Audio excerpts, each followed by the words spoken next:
ये कहानी है बिहार के एक छोटे से गांव प्रीतमपुरा की।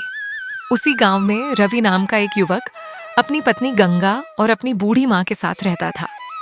गंगा अपने पति से बहुत प्यार करती थी, लेकिन रवि की एक बहुत बुरी आदत थी। उसे मेहनत करना बिल्कुल भी पसंद नहीं था। जब गांव के लोग सुबह से शाम तक मेहनत करके अपने परिवार का पेट पालते थे, तब रवि इधर उधर घूमकर अपना समय बर्बाद किया करता था। गांव के लोग अक्सर उसे समझाते थे, लेकिन वह किसी की भी बात पर ध्यान नहीं देता था। उसे लगता था कि जिंदगी किसी न किसी तरह चल ही जाएगी। एक दिन रवि बाजार से घर पहुंचते ही अपनी माँ के रोने की आवाज सुनाई दी। बाहर सेठ भैरव खड़ा था।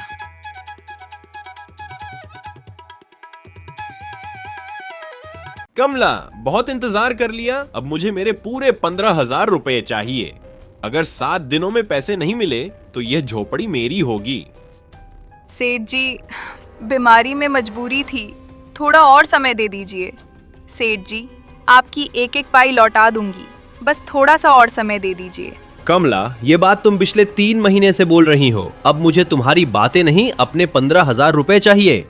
मुझे तुम्हारी मजबूरी से कोई मतलब नहीं। जिसने उधार लिया है उसे लौटाना भी पड़ेगा। सेठ जी, ये घर ही हमारा सब कुछ है। अगर यही चला गया तो हम कहाँ जाएंगे? तभी रवि आगे आया। क्या बात है सेठ जी? अरे, नवाब साहब भी आ गए। अच्छा हुआ, अपने घर की आखिरी घड़ियां भी देख लो। ऐसी बातें मत कीजिए। क्यों ना करूं?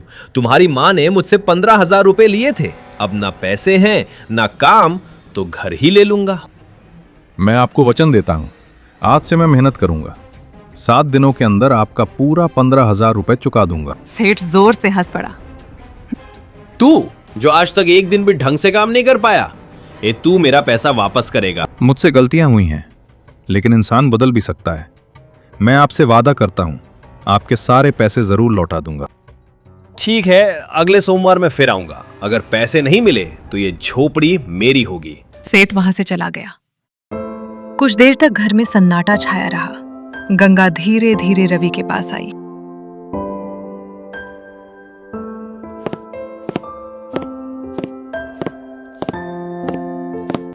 तुमने इतना बड़ा वादा क्यों कर दिया? अगर 7 दिन में पैसे नहीं जुटे तो? आज तक मैंने तुमको सिर्फ दुख दिए हैं। अब मैं अपनी किस्मत बदल कर रहूंगा, चाहे दिन रात एक करना पड़े, लेकिन मैं इस घर पर किसी और का हक नहीं होने दूंगा। अगर पैसे नहीं जुटे तो? मुझे खुद नहीं पता सीता।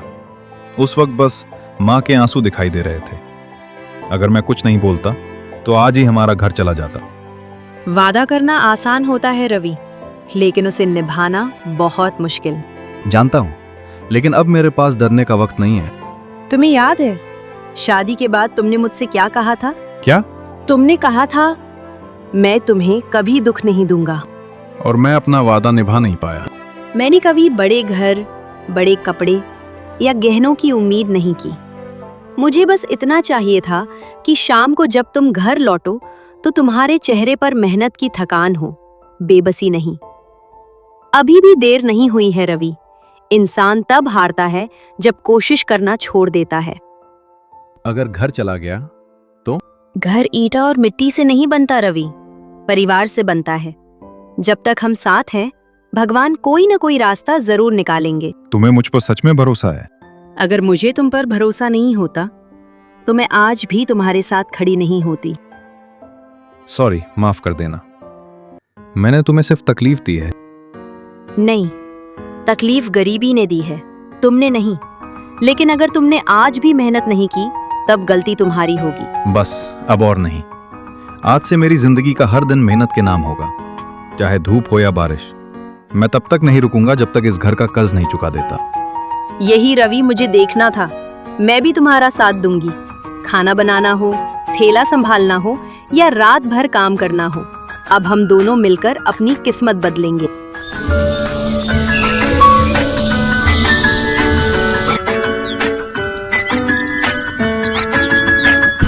अगले दिन पूरा गांव घूमने के बाद भी रवि को कहीं काम नहीं मिला। दोपहर की तेज धूप, पसीने से भीगा हुआ रवि सड़क किनारे बैठ गया। उसी समय धड़ाम, एक मिनी बस कुछ ही दूरी पर झटके से रुक गई। बस से धुआं निकलने लगा। अरे, इंजन गर्म हो गया, कम से कम 1 घंटा लगेगा इसे ठीक करने में। बस में बैठे यात्री परेशान होकर नीचे उतरने लगे। इतनी देर सड़क पर कैसे रुकेंगे? अब क्या करें, सुबह से कुछ नहीं खाया। तभी बस के पीछे वाली सीट से करीब 60 साल का एक बुजुर्ग आदमी उतरता है। सफेद दाढ़ी, सर पर पुरानी टोपी, चेहरे पर मुस्कान। उसके हाथ में 2 बड़े बैग थे। घबराइए मत, जब तक बस ठीक होती है मैं सबके लिए खाना बना देता हूँ। यहाँ सड़क के बीच? खाना बनाने वाले के लिए जगह नहीं, नियत मायने रखती है। उन्होंने बैग खोला। उसमें एक छोटा गैस स्टोव, बर्तन और मसाले थे। रवि दूर खड़ा सब कुछ देख रहा था। बुजुर्ग ने उसकी तरफ देखा। बेटा, वहां खड़े खड़े क्या देख रहे हो?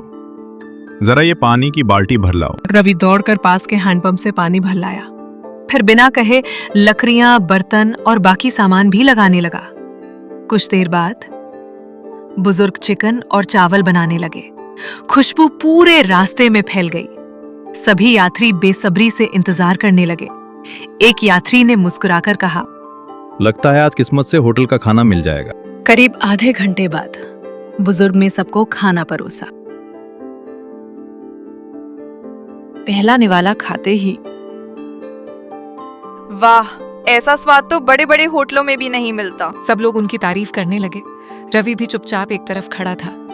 बुजुर्ग उसकी तरफ एक प्लेट बढ़ाते हुए बोले, लो बेटा, तुमने भी मेहनत की है, पहले खाना खा लो। नहीं बाबा, मेरे पास पैसे नहीं है। मैंने पैसे नहीं मांगे, मेहनत की इज्जत दी है। रवि की आंखें नम हो गईं। उसने पहला निवाला खाया और हैरान रह गया। बाबा, इतना स्वादिष्ट चिकन चावल मैंने आज तक नहीं खाया। सिर्फ स्वाद नहीं बेटा, इस खाने में 40 साल का अनुभव मिला हुआ है। बाबा, क्या आप मुझे भी ऐसा खाना बनाना सिखा सकते हैं? रवि ने जैसे ही ऊपर देखा, सामने शीशों से चमकती एक आलीशान इमारत खड़ी थी। उसके मुख्य दरवाजे पर बड़े सुनहरे अक्षरों में लिखा था, the royal crown luxury hotel. जिस 5 सितारा होटल के सामने तुम खड़े हो, उसका मालिक मैं हूं।